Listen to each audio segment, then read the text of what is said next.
Keon Coleman from Michigan State is one of the top wide receivers available in the transfer portal. Where might he end up? Got some potential landing spots that we have thought through and gotten some intel on. So we're going to break this down just a little bit. But what do you get in a wide receiver that is Keon Coleman? What kind of player are you getting for your football team? The first thing that comes to mind for me, one-on-one nightmare. I tweeted out some of his highlights on my Twitter page at JD Piquel, and he is just a high point aficionado. You cannot cover him with one person. He's about 6'4", 210, 215, big body, good luck going man-to-man.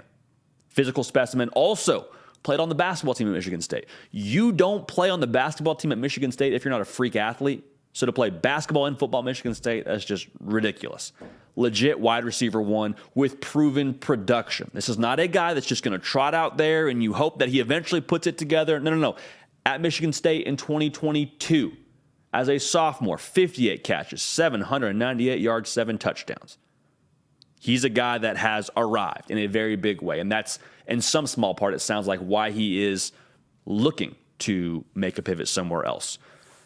In short, the reason why he's hitting the portal, worth a lot of money, wants to test the open market, doesn't sound like Michigan State is able to, at the time being, pony up and pay him what he believes he is worth, and I would imagine what the market is saying he's worth from where I'm sitting. So where might he end up? Let's take a look at the hometown school, though. LSU. Keon Coleman from the state of Louisiana, went to high school about an hour from Baton Rouge. I think this is a school that we need to watch very, very closely. You'd imagine LSU will be competitive in the NIL landscape. LSU would love to stack him with Malik Neighbors and have just another vertical threat for Jaden Daniels. Because remember, Jere Jenkins, their other big body wide receiver, he's gone to the league. So Keon Coleman can be a guy that racks up production and is kind of a safety blanket for Jaden Daniels as he continues to progress, pushing the ball downfield. Keon Coleman, a weapon. Does he stay home, or rather does he go back home to Baton Rouge, Louisiana, state that he's from, and go be a problem in the SEC for the Tigers? Keep an eye on LSU. Really quickly, we're going to cover this recruitment through the transfer portal. We're going to cover the transfer portal like nobody's business. Subscribe right here to the On3 YouTube channel. We talk college football here every single day on this show, The Hard Count. We are live on Tuesdays and Thursdays, so tomorrow morning, 10 a.m. Central, 11 a.m. Eastern. Hit the bell on the channel so you don't miss when we go live, all right? Also, follow me on Twitter. Follow me on the gram, at JD Piquel, all right? We appreciate y'all for that. Oklahoma is another school that I want to make sure we take a close look at with Keon Coleman.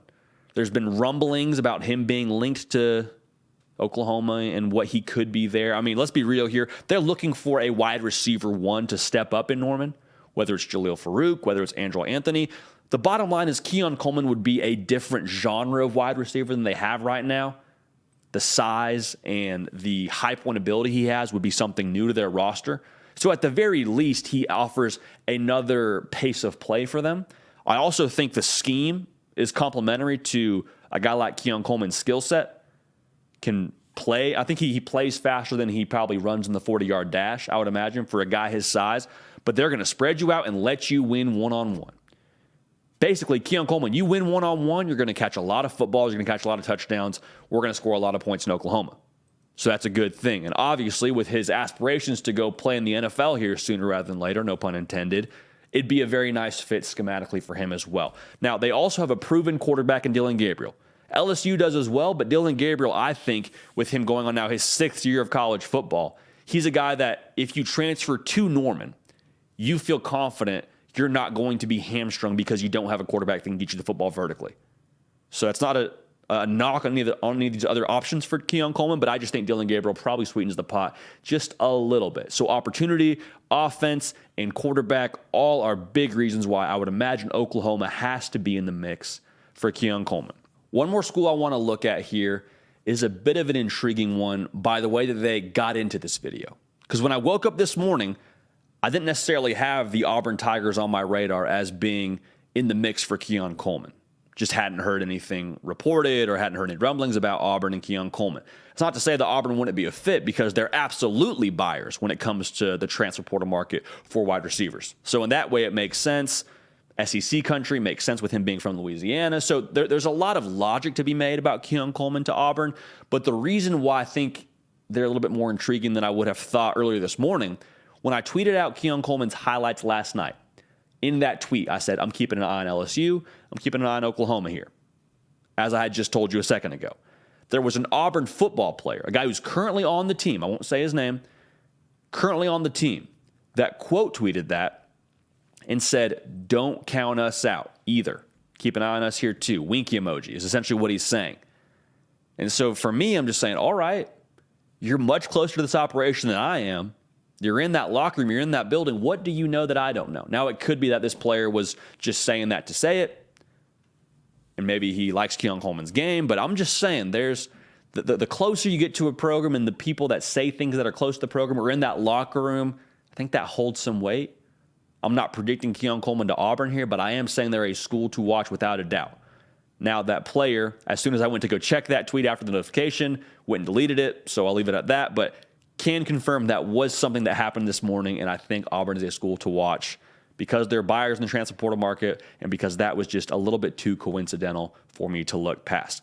So the final option here that we got to talk about is the possibility that he comes back to Michigan State. I don't believe this will happen. If it does, and I'm wrong, because the way that this is all trending right now, again, Keon Coleman wants to test the open market. It sounds like there is a value that he has that Michigan State is not able to pony up and make happen for him. And the reason why I'd be surprised if he went back to Michigan State is because these conversations about name, image, likeness value are more than likely had before a player jumps in the portal. If you see a player like Keon Coleman jump into the portal, it's because those earlier conversations weren't able to amount to anything.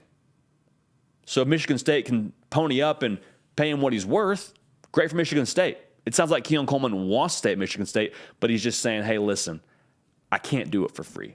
You know it and I know it. I can't stay here for free. So with that being said, if they can keep him, more power to Michigan State, more power to Keon Coleman, but I'd be surprised if that happens. Again, I'm closely watching LSU, Oklahoma, and Auburn.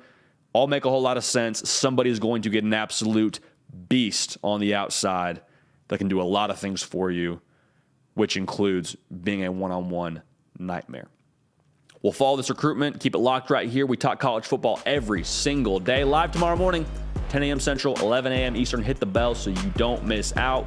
We love y'all. We appreciate y'all. We're going to keep this party rolling, and we will